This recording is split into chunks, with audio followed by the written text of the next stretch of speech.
To create the backgrounds for our underwater seascapes, we're going to create an ombre effect. Our work's going to start really light at the top and then get darker as the ocean gets deeper. I am choosing to do my first one using pinks and purples, and then the next one I'm going to do has blues and greens. It's up to you what color palette you'd like to use, but either way, we're going to be doing what we call a dry brush technique.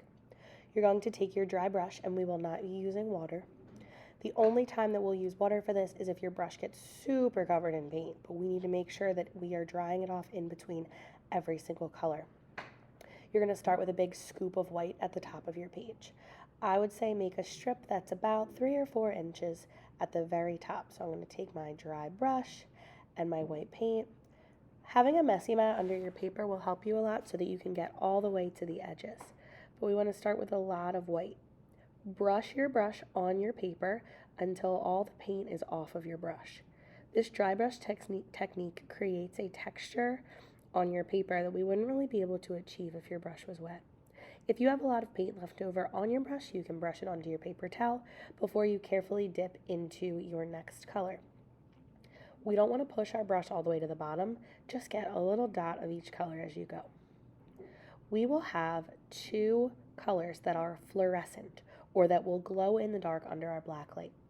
We have this hot pink, and we also have a bright yellow green or a cyan. Those 2 colors will glow very nicely under your black light. Whether you choose to use them or not is up to you, but you're going to do a strip of your pink or your yellow or your green or whatever your color is and blend it really carefully back up into your white. So you want there not to be a straight line in between those colors. We want it to look like it's blending really seamlessly into your next color. After my pink, I took some magenta and decided to blend it. And then after my magenta, some purple. It's up to you, once again, the colors that you choose to do, but you want to make sure that whatever colors you guys are doing, you're being really careful with how you're blending your work. As your colors transition, you might think that it changed too quickly, too fast. So once I hit my purple, I went back on top of that purple with some magenta to help blend it. Again, it's up to you as long as you have a nice seamless transition. So we don't want just a line in between colors. We want them to blend very nicely.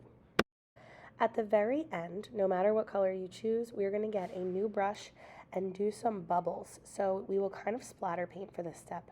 You will get a new paintbrush, and I will help you to put your finger on your brush and pull back gently to create some splatters. These will be for bubbles.